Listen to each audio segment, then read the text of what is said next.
ingsun lakune stangaya wara. Bismillahirrahmanirrahim. Assalamualaikum warahmatullahi wabarakatuh.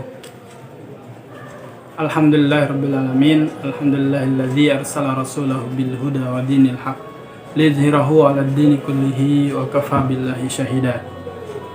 Asyhadu an la ilaha illallah wa asyhadu anna Muhammadan abduhu wa rasuluh la nabiyya wa la rasula ba'da ila yaumil qiyamah.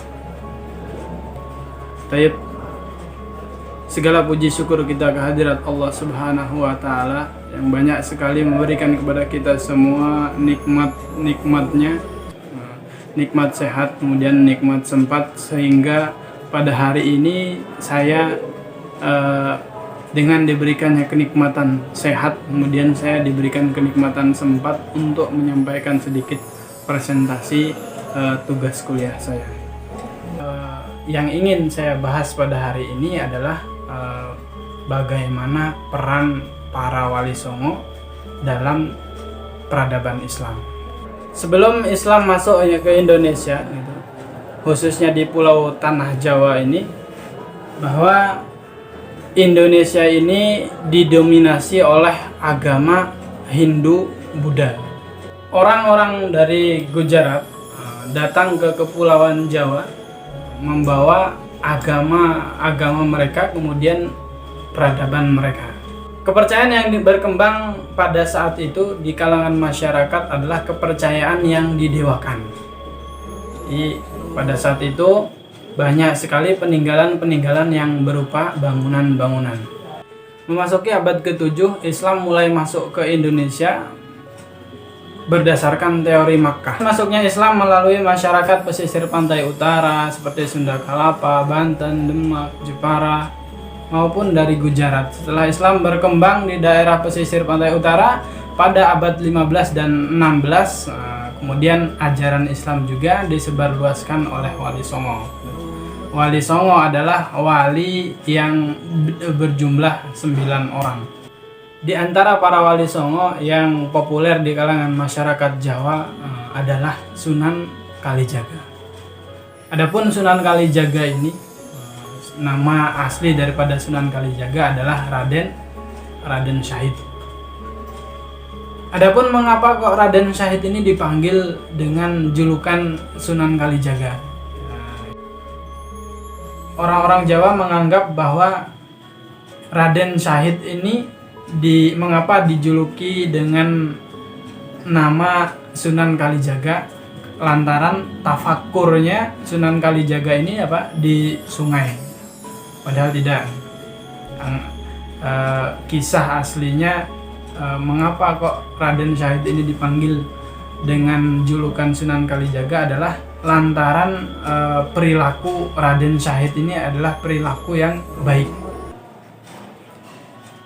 sopan santun, kemudian budi yang luhur, kemudian kehidupannya dipenuhi dengan kebajikan menurut tuntunan Islam.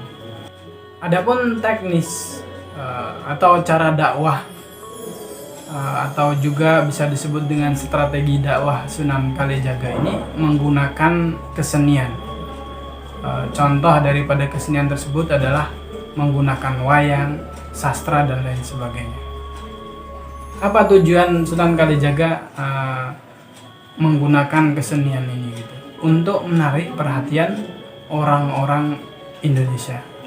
Jadi secara tidak sadar mereka orang-orang Indonesia ini tertarik dengan ajaran Islam yang dibawakan oleh Sunan Kalijaga. Jadi kesimpulan yang dapat saya ambil daripada yang saya jelaskan di atas adalah bahwa Sunan Kalijaga ini adalah julukan daripada seorang wali bernama Raden Syahid. Kemudian mengapa kok Raden Syahid ini dipanggil dengan julukan Sunan Kalijaga? Lantaran apa? Lantaran perilaku Raden Syahid ini perilaku yang baik, kemudian sopan santun, kemudian budi luhur, kemudian kehidupan yang dipenuhi dengan kebajikan-kebajikan, bukan karena tafakurnya Sunan Kalijaga di sungai. Kemudian adapun yang kesimpulan selanjutnya adalah bahwa berbagai ragam cara dakwah para wali itu diantaranya adalah dakwahnya Sunan Kalijaga ini menggunakan kesenian wayang, sastra dan lain sebagainya untuk menarik perhatian orang-orang Indonesia. Kemudian kesimpulan yang terakhir adalah bahwa masuknya Islam ke Indonesia tidak jauh daripada peranan para wali songo tersebut. Dari saya sekian, wabillahi taufiq. Assalamualaikum warahmatullahi wabarakatuh. Ingsun lakune setangaya wara kelawan mekak hawa